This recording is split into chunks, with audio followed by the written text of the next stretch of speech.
why not sit back, relax, and take things easy like a Sunday morn? I'm your host, Shane Lockwood. Today's the 3rd of June 2024, and this is episode 96 of Easy Like a Sunday Morn. And today is a catch-up episode, but before we get into that, I am going to take you through some breathing exercises, which I do every episode. What I'd like you to do is sit in your favorite chair, armchair, couch, sofa, doesn't matter what it is that you're doing. If you are sitting at a kitchen table, you might want to take notes. If I talk about something that may interest you, depends on what we're doing. And if you are in bed trying to use my podcast to drift off to sleep, feel free to do that as well. So closing your eyes, and what we're going to do is breathe in very slowly through our noses. We're going to hold it for a little bit, and then we're going to breathe out through our mouths. And I'll just do that 3 times. It's fairly simple, and that will hopefully clear your mind and let go of all the dramas that you've experienced up until this point during the week, and then letting go of any future plans, right? Just for the time that I'm talking, just to clear your mind, and then you can refresh and then refocus what you want to do for the rest of the week. Now that might be meal planning, that might be exercising, or whatever it is that you want to do. Maybe you want to set a timer for yourself and try and beat whatever it is within a certain time frame. Now, I try to aim this for like 30 minutes, but there's no guarantee of that, and it depends on what I'm talking about. I usually go into a bit of a ramble and stuff like that. I do have notes, which I try to stick to, but then there's been a lot of free form. So if you're ready, sitting down, comfortable, laying down in your bed, whatever it is that you're doing, and I want you to close your eyes. I want you to breathe in very slowly through your nose like this. Hold it, and then breathing out slowly through the mouth like this. Breathing in, holding, breathing out, breathing in, holding, and then breathing out. So hopefully you would have used that opportunity to clear your mind, and you can do whatever you want in your own home or wherever you're listening to this. Hopefully you're not doing anything dangerous behind the wheel of a car or whatever, but you can use this time for whatever you want, and largely just listen to the sound of my voice. It's not dictatorial or anything like that. It's just me getting stuff off my chest. Sometimes it can be a bit ranty. I try and avoid that if I can, try to keep things positive. But I thought what I'd do is just catch up properly. I did a episode 95A, which the Patreon listeners didn't get, but they can go through Spreaker if they really want to get, or Apple Podcasts if they really want that episode. So what I thought I'd do is talk about what I wanted to do with that previous episode. That was a live episode. That's why I was getting feedback, listener feedback, and I want to thank Adam from the Podcaster Non Grata for his support, his comment, and I agree with him with his comment. So this is episode 96, and what I started doing a while back. Now, there's been a bit of a delay between podcast episodes, between 94 and 95A. There isn't a 95B, this would be 96. But what I've been doing was I did a whole heap of personal development courses. I set up a hashtag, which is hashtag PYFFAC, or putting yourself first for a change. It's not about being greedy or being selfish. It's just about making sure that your needs are being met. So it could be something like making sure that you're eating breakfast every day, or eating regular meals every day, or putting your health first every day, and things like that. So if you are diabetic, you should be checking your blood sugars. I've been a little bit negligent lately, and I have to ring a doctor and make an appointment for a regularly scheduled blood test and things like that. But putting yourself first, making sure that your needs are met. So, are you paying your rent? Have you paid your bills? Those sorts of things. But at the same time, are you saving just a little bit of money for yourself first? Little things like that, and budgeting, um, making sure you're getting like plenty of water, sunshine, and exercise, and eating decent food and stuff like that. Some of it's very common sense, but because we live in a world where we are constantly moving, constantly trying to get the money to pay the rent and all the rest of it, there's a tendency to put other people and other things first, and then we get out of kilter, and then we get stressed, and you can get all sorts of dark thoughts and things like that starting to pop up in your mind. And if you are having darker thoughts, do ring somebody, talk to somebody, reach out to a friend. If there's nobody available, there are lifelines and various phone services and things like that you can ring and talk to someone. So what I've been doing, like I started doing personal development courses. So things like the responsible service of alcohol, or an RSA, was a course that paid for itself very quickly. I ended up getting work where I could work behind a bar, and got work regularly at the Adelaide Oval. And I also, that was a couple of years ago. So last year I got a responsible persons badge, which allowed me recently to work at the Live Golf, that's LIVGOLF, tournament, the golf tournament there, as a supervisor. And because somebody called in sick, so I got 3 full days of work as a supervisor, which was awesome. And it was a new experience. I'd never done anything like that. And the staff at the end liked what I did because I wasn't yelling at them. I wasn't barking orders. I made sure that they knew what they needed to do, and I just asked them to do it, make sure they did it, and I was complimenting them and praising them as they were doing it. So they felt good at the end of it. And then recently, some of those staff members were working with me at the Adelaide Oval.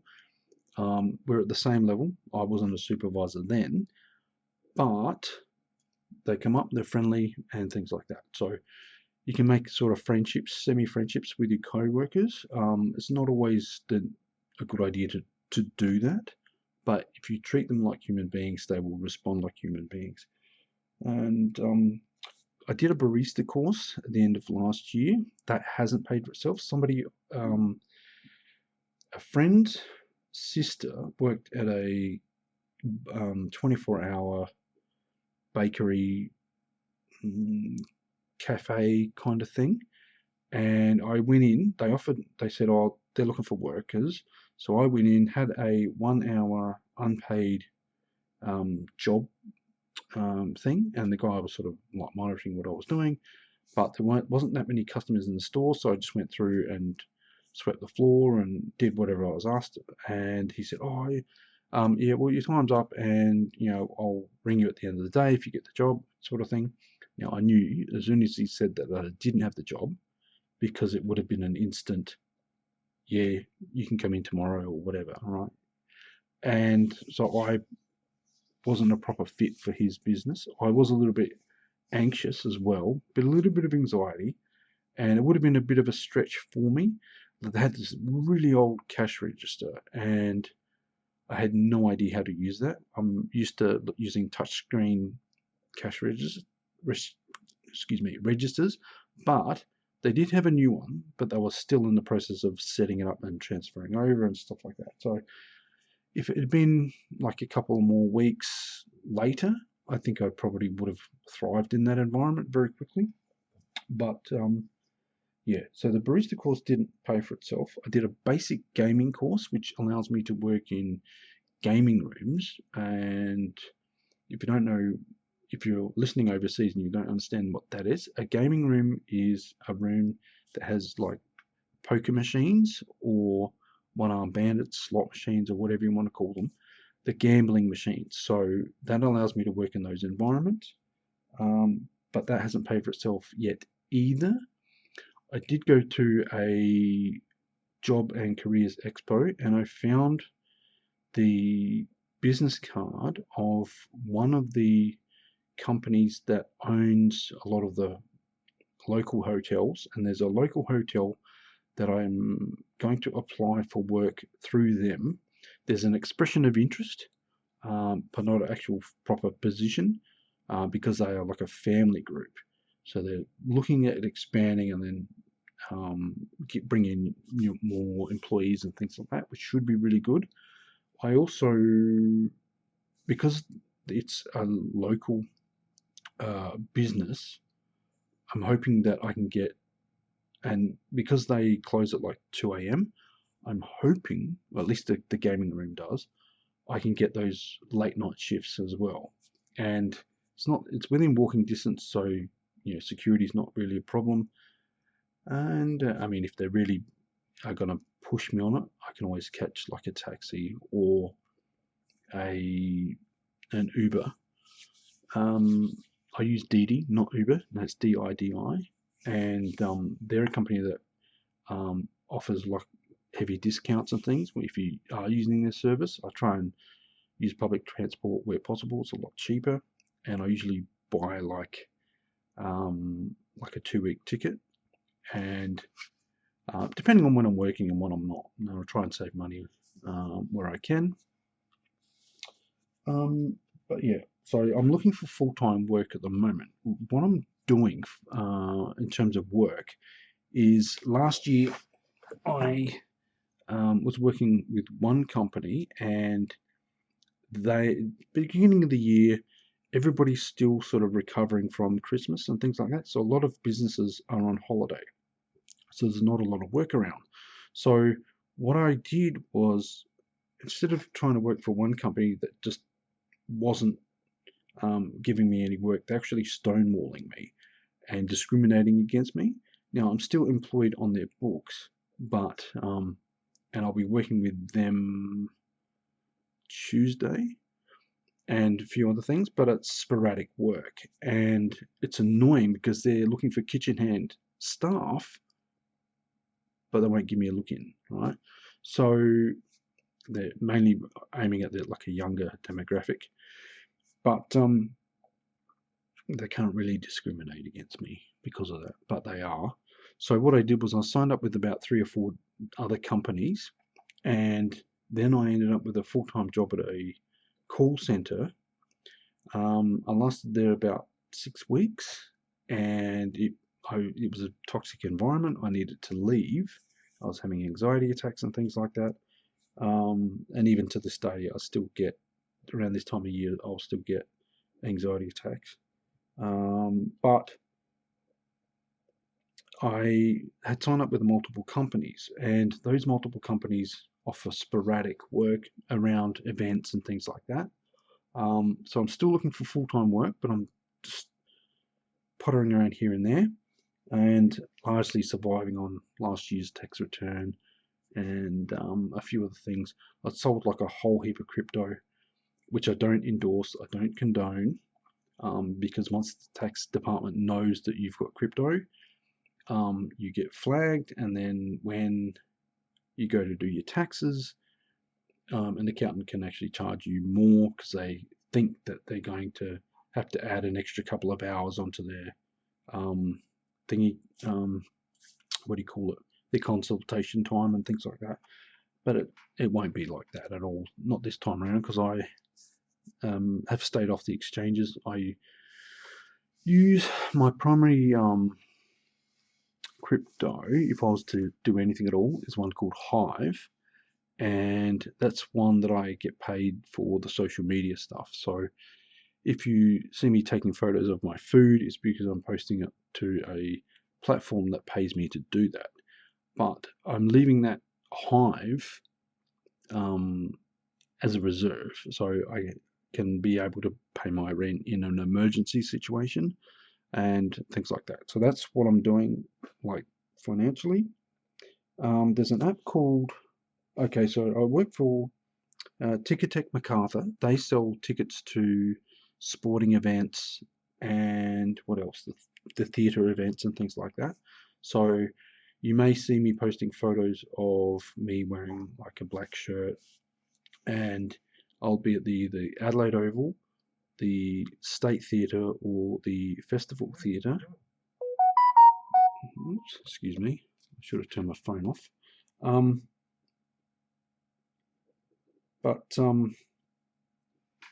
yeah, so Ticketek MacArthur, and they will give me like a roster once a month. What is going on? Oh, getting spammers from someone pretending to be Coles supermarket and saying, "Oh, your Coles points are running out." I'm like, "Well, I'm not a member of Coles, so I don't have Coles points." But okay, so they'll offer me like a month, like a monthly roster, and I'd be lucky to get anywhere from 2 to 6 shifts um, within that month. So for June, they've given me 2 days. But if I'm lucky, there'll be people that want to swap shifts and things like that to areas that are a little bit easier to work. And there are people that call in sick every now and again and things like that. But that's not a bad job. I get to sit around a lot, and largely the job is just either selling tickets, which initially was very technical, and then I'm starting to get used to it. And there's all different functions and things with their computer system. There's very little in the way of training, so it's all on the job stuff. Um, but there's a lot of waiting around and reassuring people. You're just alleviating a lot of anxiety. So they'll go, I've downloaded this QR code. Can I get this? Will this scan when I walk through the door? You say yes. They'll scan the ticket, and you can go through. No worries at all. Or they'll say, oh, which door do I have to go through? So you just say, you look at their ticket, and it says on the ticket, door 7. So you go through door 7. Basic stuff like that. People can get a bit anxious and nervous, and so when you alleviate anxiety, they go, oh, yeah, that's great, and then they smile and laugh, and you can make them feel good about themselves. The show that's just finished was the Tina Turner biographical tribute show, which tells the story of her life, but like it intersperses it with performances of her songs, not pre-recorded, not the pre-recorded music, but there's people actually singing on stage, and interspersed with her life story, the moments that triggered those songs. So it was apparently it's like everybody that's seen it has absolutely loved it, and the Adelaide performance was probably one of the better ones, because it's not like a traveling group. They're just local hires apparently. So, but the Tina Turner show is going all around Australia and all around the world. Everybody that I've heard talk about it has absolutely loved it. So I can secondhand recommend the show. The company that I am working for, that wasn't offering me a lot of work, was Pinnacle People. And I've been talking to like quite a few people, and they sort of spoken down about the company. And while I'm grateful for any work that they do present, apparently the attitude they have towards their employees isn't like really, really good. And I don't really want to talk down about an employer, but they've caused me a whole heap of grief and mental anguish that I'd rather not have to revisit. Then another company is called Event Services Australia, and they are mainly just selling tickets. Sometimes it's football games, not selling tickets, but scanning tickets. Oh yeah, sometimes they sell tickets, but yeah, mainly sporting events. as far as I can remember. Oh, the Caravan and Camping Show. I've done work for them for that. There's an app that I use called Sidekicker, which does a lot of the hospitality jobs. So I could be working at a private school, doing some of the kitchen hand stuff, and like doing dishes and serving meals, or just cleaning tables and that sort of stuff. Just general everyday stuff. But with Sidekicker, it's very random, and I'm a little bit annoyed with some of the, because it's like it's a third party job provider. So what happens is a business says, okay, we need 5 people to help with the hospitality, to do the three plate carry, right? And that's a technique that I've had to learn. I watched a few YouTube videos about how to do it, and then I was taught how to do it when I was doing a job for a Sidekicker job at the zoo, and yeah, learning how to do that properly. And it takes a bit of practice, but I can do it now. Took a few jobs to actually get the balance right and things like that. So 3 plate carry, 5 plate clear, which I need to work on a little bit more. Those sorts of hospitality skills. So Sidekicker is an intermediary, and so a business will say, okay, we need 5 hospitality staff, and Sidekicker will put the ad out, and then people apply, and then it's up to the company to pick and choose. Then they give you a rating. When you've finished the job, you can give a rating to the company, and the company can rate you out of 5 stars. And there's been a few companies that have given me like 4 out of 5 stars, and it's lowered my rating. And it's annoyed me because it's like, well, hang on, I'm doing everything I can, but you thought I was only worth 4 stars. You know, I turned up on time, I did all the work, and you think, well, and I didn't think too highly of the people running the place, because they're barking orders, and it's not in a, but it's in a way that's unnecessary. If people are messing up, or they're too slow, or they're lazy, or whatever, I can understand a little bit of pep in your speech, but never to be like degrading or things like that. And I don't understand some of the corporate stuff. Like, I would never behave like in that way to other people, but that's just me. And I went to Oz ComiCon on the weekend, and just for the Saturday, and my sole goal in going there was to meet up with Pat Tallman.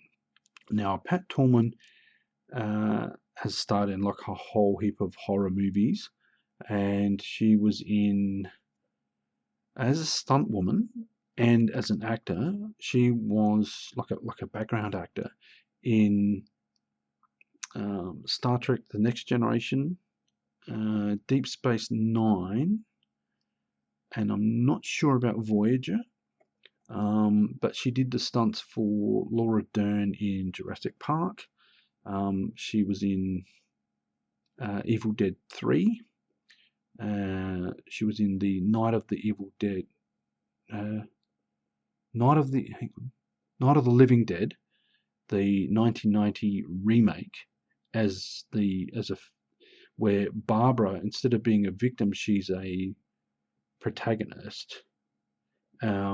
She's like a very, like, almost like a feminist. What do you call it? Superhero. Not a superhero, just a feminist hero, female, and protagonist, and she was really, really good in that. She also had, like, back then she had really short red hair, which was in the 1990s, was something new, never seen before, and she was hot. But we'd become like really good friends, and I hadn't seen her here in Adelaide for like a good 15 years or so. So it's been a while since she'd been here. And I paid for like entry to the event, and the Oz ComiCon hadn't been in Adelaide for a while because the, they'd lost money, and then they blamed the people that went there for their losing money, which of course left a bad taste in their mouth. They decided to go away for a couple of years, no, several years, and that's when Supernova became really, really popular in the meantime. But so Oz Comic Con, with the exact same management, has tried to come back and do something good. So the event was okay. I saw everything that I pretty much needed to within about 20 minutes of being there. But because I was there to see Pat, I paid for like a meet and greet and a photo, which I will upload to the various group pages. And she, with the meet and greet, I got to speak with her one-on-one, not one-on-one, but with another fan. So there's two fans, me and this other lady, and young lady, and Pat, and there was a minder in the room as well. And so we're just talking about whatever. But it was good to catch up, and she was like, I got to talk about some of the stuff that we talk about on Facebook and whatnot. Now we're not like close. I don't like talk to her all the time. It's just when she's doing different things, and she's saying that when people like her comment, her stuff on Facebook, it boosts the algorithms and stuff. Like she can see that happening. So she's switched to other platforms, and she's trying to move away from Facebook. But she was saying, I could see you liking my stuff and sharing my stuff, and it makes like a massive difference because then more people can see it and get involved in whatever it is that she's doing. So she also did recently she was in Babylon 5. So she's the redheaded telepath in the very first episode, named Lita Alexander. Because of a scheduling thing and the TV mix-up, she wasn't in the first season, but she comes in later, and she pretty much like takes over the show because she's really, really good, and she plays a telepath. What else? Yeah, so she's going to be here until Tuesday, I think, and then she's going to follow the convention circuit. But she's also going to be in Australia for like the next 5 months. So she'll be like traveling around Australia with her husband. They're going to buy like a camper van and do. And she sold her home in America, and so she's going to be a bit of a nomad for the next 5 months. So that'll be interesting. I told her to look out for kangaroos on the road and how dangerous they can be and things like that. But I got to meet a few friends as well, and it was pretty good. So I got my photo with her. She took a selfie with the little meet and greet thing that we did, and she gave me a lot of stuff to think about. And I'm slowly starting to process it all and unpack a lot of stuff as well, because she was doing different meditation retreats, and I'm not really into that sort of thing, but she said like she was really into it, but she said there's a lot of fake stuff and stuff that just doesn't work or whatever. So she's focusing on the stuff that does work, and she recently did a like I was on a Zoom call with her and this other woman, and like a multitude of her fans and things.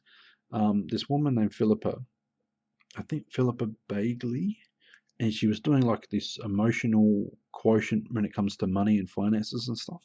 So you can sort of meditate on and reflect on any limitations and things that you have towards money and whatnot, and if there's anything sort of holding you back. And when you do an exercise like that, sometimes there's other stuff that comes up, and other things that you become aware of, and you think, oh, well, that's where that come from, and you look at like the lineage of your attitudes towards money and the stuff that carried forward from like generation to generation. So there's stuff that my attitudes towards money that my father had that I have inherited. But then he was getting stuff about money from his father, like who lived during the Depression era stuff. So all the stuff about like not leaving the lights on when you leave the room and all that sort of stuff, when like when the electricity bill would have been really, really relatively expensive. But then again, that's my recollection of things. I may be inaccurate there, so please do correct me if I'm wrong. So what I'm going to do now, because I'm towards the end of the show, I'll just leave you something with a bit of extra value. I'm going to recommend a few podcasts that I listen to that have helped me. And the first one is called Ice-T's Daily Game. And it's life advice from a former criminal turned musician turned actor, Ice-T. And they're very short episodes, and they're often bloated with like ads for other podcasts and things like that. But they're little snippets of generalized advice and things that have gotten him through the game of life. So it's called Ice-T's Daily Game, and the word game refers to like the hustle culture. And daily was because what he was doing was he was just tweeting these little things every day.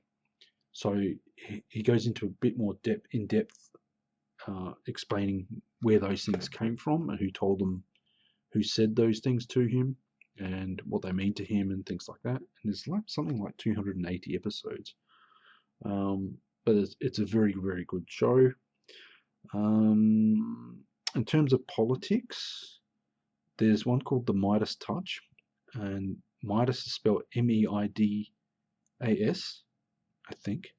And that's to do with like politics. A lot of the stuff they talk about with a former US president and some of the stuff he's going through now. And yeah, it's a very, very good show. They do stuff that's very up to date. Another one is called Gaslit Nation, which is talking politics, but from like a journalistic perspective. And it's a lot of this stuff is very left wing. So if you're not left wing, you probably wouldn't like it.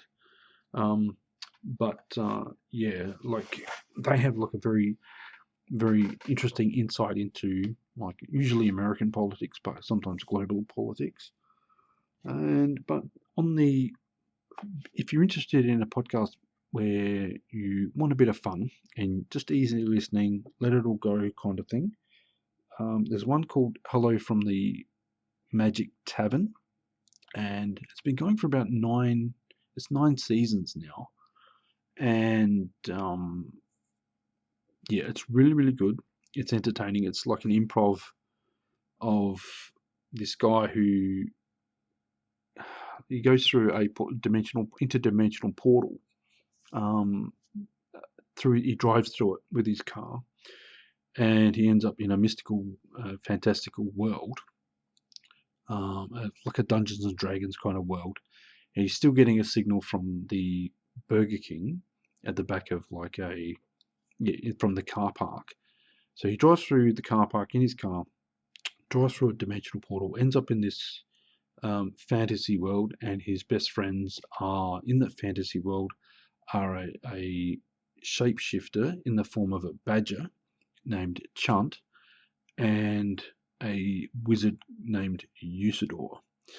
And they have adventures and things like that. And there's like an ongoing narrative, but it's improv. So they're improvising the stuff, but what they're saying often becomes like a canon. So all the fans have created like web pages that explain like the world and how it operates, and they have special guests on and who play different characters, and then they interview them.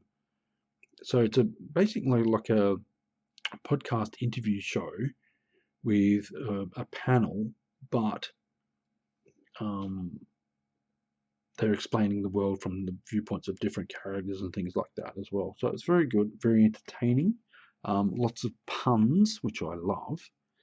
And the next one is called Ake Willow. Now, Ake Willow is a podcast. I don't want to spoil the story at all, but it's about this young girl, not a young girl, a young woman who inherits a cafe in a fictional town called Ake Willow that's on the Canadian border, Canadian and US border. I think it's in Vermont. I'm not 100% sure on that one. I'll have to look that up. But the premise is, so she inherits this cafe, and she had a cooking background, and she would have been like a real first-class chef if she hadn't had moved to this location. And so she sets up this cafe that had apparently been in her family for a long time. And then she starts having supernatural adventures and things like that. And then you find out like why, and you find out more about like what's going on. Now they've just finished, I think they're up to episode 9.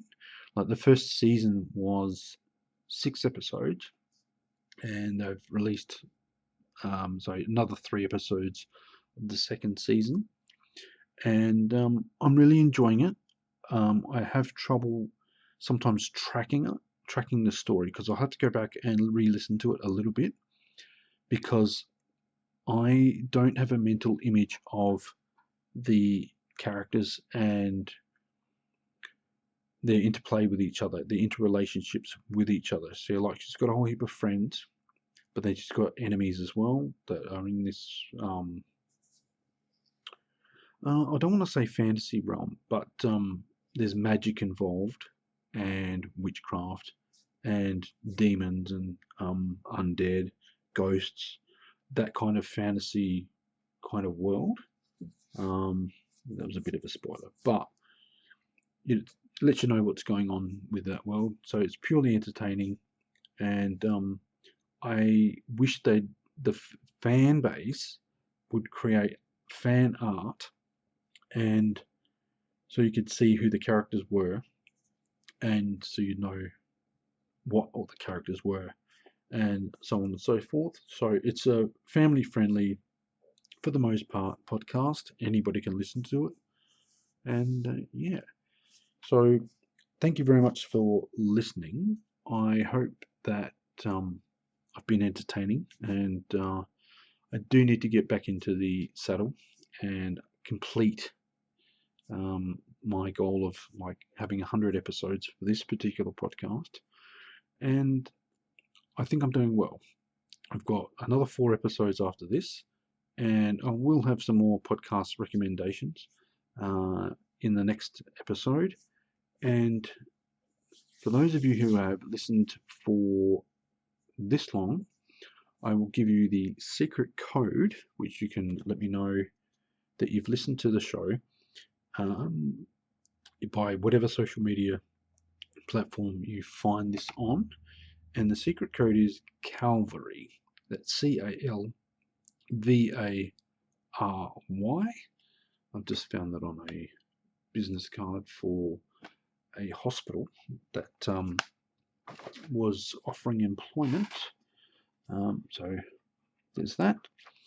And I hope that you take today and the rest of the week easy like a Sunday morn. Thank you once again for listening. I'll catch you next time.